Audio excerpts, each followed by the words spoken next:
तर तुम्ही या क्षेत्रात नवीन आहात आणि फक्त कमी किंमत देऊन क्लायंट मिळवण्याचा दबाव जाणवतोय, बरोबर? जर असं असेल तर हा संवाद खास तुमच्यासाठीच आहे. आज आपण हे समजून घेणार आहोत की फ्रेट फॉरवर्डिंग सेल्समध्ये फक्त टेकून राहण्यासाठी नाही, तर खरोखर यशस्वी होण्यासाठी काय लागतं. याने तुमच्या करिअरचा पाया इतका पक्का होईल की तुम्ही किमतीवर नाही तर तुमच्या ज्ञानावर स्पर्धा कराल.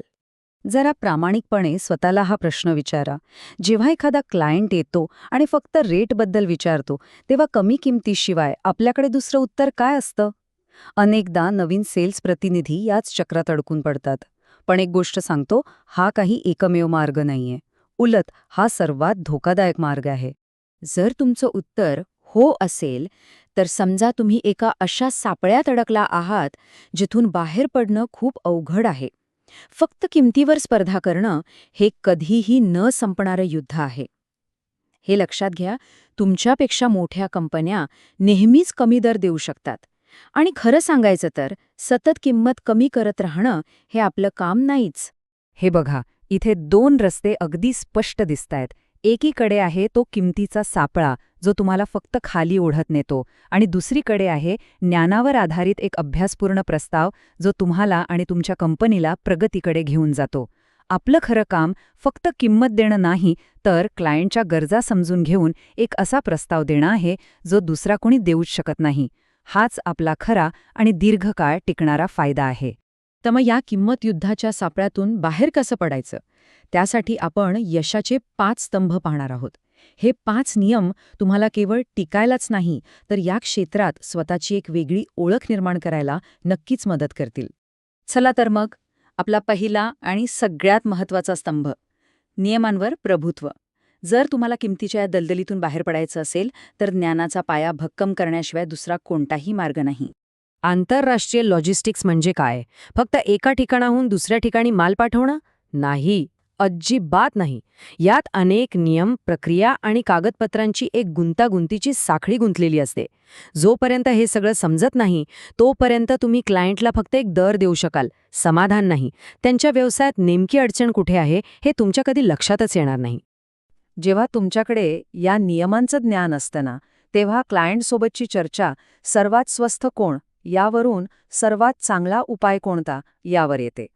तुम्ही त्यांच्या न सांगितलेल्या समस्या ओळखू शकता, अचूक उत्तरं देऊ शकता आणि एक असा प्रस्ताव तयार करू शकता जो फक्त किमतीवर नाही तर विश्वासावर आधारलेला असतो. आता वळूया दुसऱ्या स्तंभाकडे. अचूकता हेच आपलं चिलखत आहे. अनेक सेल्सवाल्यांना वाटतं की आपलं काम एकदा डील झाली की संपलं. पण खरं सांगू, इथेच तर सगळ्यात मोठी चूक होते. हे वाक्य मनात अगदी कोरून ठेवा. आंतरराष्ट्रीय लॉजिस्टिक्समध्ये वेगापेक्षा अचूकता खूप जास्त महत्त्वाची आहे. तुम्ही कितीही वेगाने बुकिंग करा, पण जर कागदपत्रांमध्ये एक अगदी छोटीशी चूक असेल, तर संपूर्ण शिपमेंट कस्टममध्ये अडकून पडू शकते. बुकिंगपासून डिलिव्हरीपर्यंतची ही प्रक्रिया बघा. या प्रत्येक टप्प्यावर अचूक माहिती लागते. समजा सेल्स टीमने दिलेली एक चुकीची माहिती, जसं की चुकीचा HS कोड किंवा पत्ता, ती अख्खी साखळी तोडून टाकू शकते आणि ऑपरेशन्स टीमसाठी एक मोठी डोकेदुखी बनू शकते. आणि हे संकट कधी येतं माहितीये? अगदी ऐनवेळी, जेव्हा माल बंदरात पोहोचलेला असतो आणि क्लायंट डिलिव्हरीची वाट बघत असतो. तेव्हा होणारा गोंधळ आणि टीमवर येणारा ताण टाळायचा असेल, तर सुरुवातीपासूनच अचूक माहिती देणं हेच आपलं संरक्षण आहे, आपलं चिलखत आहे. आता तिसरा स्तंभ, जो तुमच्या करिअरला खऱ्या अर्थाने आकार देईल, तो म्हणजे तुमचा स्वतःचा अनुभवाचा खजिना तयार करणे. ही तुमची सगळ्यात मोठी संपत्ती ठरणार आहे. जेव्हा आपण या क्षेत्रात सुरुवात करतो, तेव्हा आपल्या अनुभवाचा साठा शून्य असतो, बरोबर? त्यामुळे प्रत्येक काम, मग ते छोटं असो, गुंतागुंतीचं असो किंवा अगदी वेगळ्या प्रकारचं असो, ते कधीच नाकारू नका. प्रत्येक केस स्टडी ही शिकण्याची एक मोठी संधी आहे. प्रत्येक कामाला हो म्हणण्याच्या वृत्तीमुळेच तुमचा हा ज्ञानाचा खजिना भरत जातो. डेंजरस गुड्स कसे हाताळायचे, एखाद्या विशिष्ट देशाचे नियम काय आहेत, किचकट कागदपत्र कशी मॅनेज करायची, हे सगळे अनुभव भविष्यात तुमची सर्वात मोठी ताकद बनतात. त्यामुळे एक गोष्ट लक्षात ठेवा, सुरुवातीच्या काळात कामांमध्ये निवड करत बसू नका. प्रत्येक शिपमेंट हा एक नवीन धडा आहे. आज जे काही शिकाल तेच उद्या तुम्हाला स्पर्धकांपेक्षा वेगळा आणि चांगला प्रस्ताव बनवण्यासाठी उपयोगी पडेल. आता आपण चौथ्या स्तंभाकडे वळूया. हा मुद्दा कौशल्यापेक्षा आपल्या वृत्तीवर जास्त अवलंबून आहे. एक गोष्ट नेहमी लक्षात ठेवा, फ्रेट फॉरवर्डिंग हा एकट्याचा खेळ नाही, हा एक सांघिक खेळ आहे. सेल्स काम आणतं आणि ऑपरेशन्स ते पूर्ण करतं, हा जुना विचार आता विसरून जा.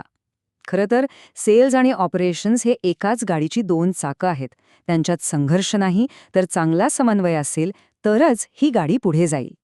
हा एक अलिखित पण सगळ्यात महत्त्वाचा नियम आहे. आपल्याच कंपनीत शत्रू बनवू नका. तुम्ही कितीही मोठे करार मिळवले, पण जर ऑपरेशन्स टीम तुम्हाला सहकार्य करत नसेल तर तुमचे यश फार काळ टिकणार नाही. त्यामुळे नेहमी व्यावसायिक विनम्रता बाळगा.